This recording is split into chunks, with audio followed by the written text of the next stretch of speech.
Okay, alright, I get it. I'm already posting a second video same day. That's absolutely crazy for my upload schedule. But I really wanted to talk about Goku power scaling. Why Goku power scaling?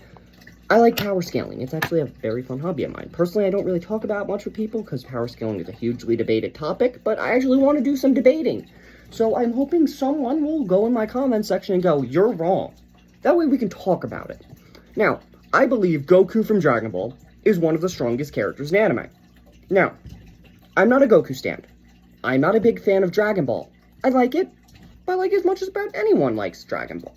I think it's good. I think it's a great series. I like the original way more than Super. Now, I'm specifically going to talk about Dragon Ball Super. Specifically the anime. The manga, I have way less issues with it. In fact, I love the manga. However, the anime has a lot of issues. For one, the inconsistency in how strong Goku is.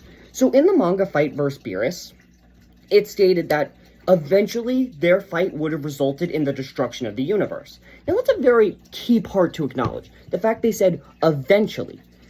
In the anime, they gave an exact number of times it would take for them punching each other to destroy the universe. Now, if you're going to give an exact number, that means it's calculable how much damage that universe can take. Let's say each punch from Goku and Beerus took 1 damage to the universe. The universe has 10 HP. Within 10 punches, they would have destroyed it.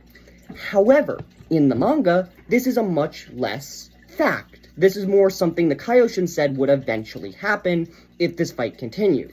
They were not given an exact number. Those exact numbers make a big difference. If you know for a fact this will happen under this amount of times, you can calculate it a lot further than going, maybe it will happen.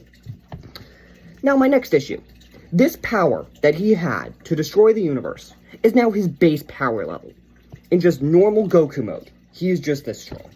Now notice, after this fact, Goku was shot by a bullet, and that hurt him. That's some other BS. Once again, anime Goku is one of the most inconsistent characters ever, which is why I think it's unfair to try to scale him. And why I scale him so high. Because he just does crazy stuff. In my opinion, Goku is essentially the modern day version of a Toon character, because he doesn't have his own rules. If the anime wants Goku to win, Goku wins. If they want to make him stronger, he's stronger. See, Goku in the anime has narrative powers, in my opinion. Essentially, the plot will put Goku into a situation, and no matter what situation Goku is in, he will win. We have several times evidence of this. Goku just getting stronger, Gohan just getting stronger. This is just something that exists in the Dragon Ball universe. When an obstacle is created, Goku or Gohan will become more powerful to overcome this. Now, I'm going to talk more about Goku right now instead of Gohan, since Goku's the point of this video. So, once again, I'm going to draw back to Battle of the Gods, where that becomes Goku's base power level. When he goes Super Saiyan's around a 50 times multiplier, Super Saiyan 2 is a 100 times multiplier, Super Saiyan 3 is a 350 times multiplier. You guys get the idea. Now, it's extremely hard to calculate how much of a multiplier God is. It's also extremely hard to multiply how much of a multiplier 4 is. I'm talking about Super Saiyan 4, which is canon again somehow. And I don't even know anymore. But essentially, if my math is correct, Super Saiyan God should be around 1,000 to 2,000 times multiplier. And if this math is correct, then this is some bullshit. Super Saiyan Blue is stated to be the Super Saiyan version of Super Saiyan God. Essentially, you're going Super Saiyan God, Super Saiyan. If I am thinking of how that would work correctly, you would stack that 50 times multiplier on top of that 2,000s. Now, it could work completely differently. Maybe it's just a few times multiplier. Maybe it just adds 50 to that 2,000, in which case it's only a bit stronger than God, which is much more casually where it's shown to be.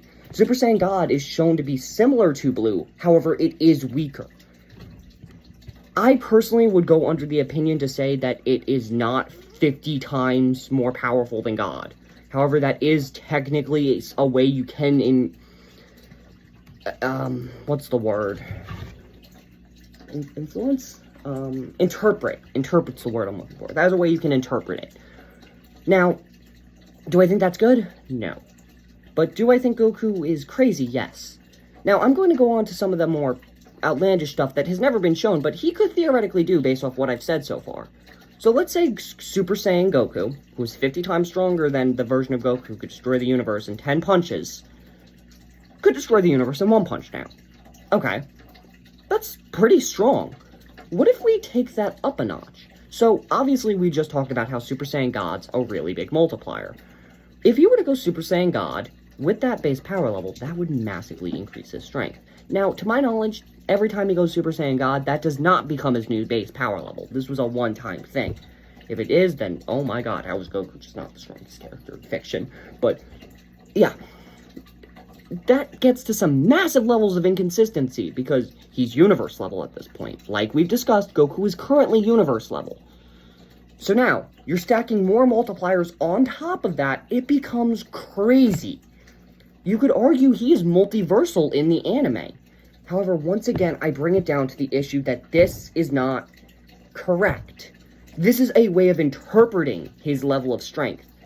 In my opinion, there is no object way of calculating Goku's power because, well, someone will always interpret a feat differently. Okay, Top beat the speed of light, so that means Goku's only light speed is a way you can interpret that feat. Another way you can interpret it is going, well, light probably moves faster in Dragon Ball, because that's the only thing that makes sense. Once again, those are both correct interpretations. It comes down to how you, the viewer, would like to perceive the media you are perceiving. I choose to view Goku as strong as possible because I find that fun, trying to figure out the speculative strongest version we can make of him. Now, obviously, that's just CC Goku, but I don't really like the non-canon versions, so I'd like to try my best to focus on how strong Goku could potentially get. And if you've listened to this video and what I've said made sense, Goku could potentially be multiversal, specifically in the anime.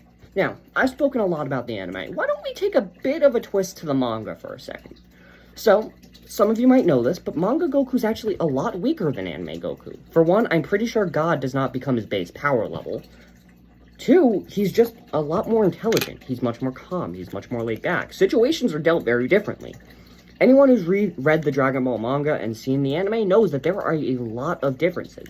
The anime makes stuff more epic. The anime makes stuff look crazier because people like insanity. People like crazy. If you would rather see someone break a giant comic or punch a car, you're telling you want to see them break a meteor. So Dragon Ball the anime goes with more epic things. Now, there's an issue with this. The anime has not adapted since the Tournament of Power, and for those of you who don't know, the manga actually has a lot more content. We could probably almost double the episodes if they really wanted to, but that won't happen. Probably. I really hope it does. It would be really cool to see the Moro arc animated. I personally actually kind of like Moro, and I forget his name, but the angel, oh, I want to see him. I want to see, like, what he does in the anime, because I feel like that could be pretty cool. Also, there's just a lot more lore. I think I'm kind of rambling now, though, so I'm probably going to end the video here. Apologies.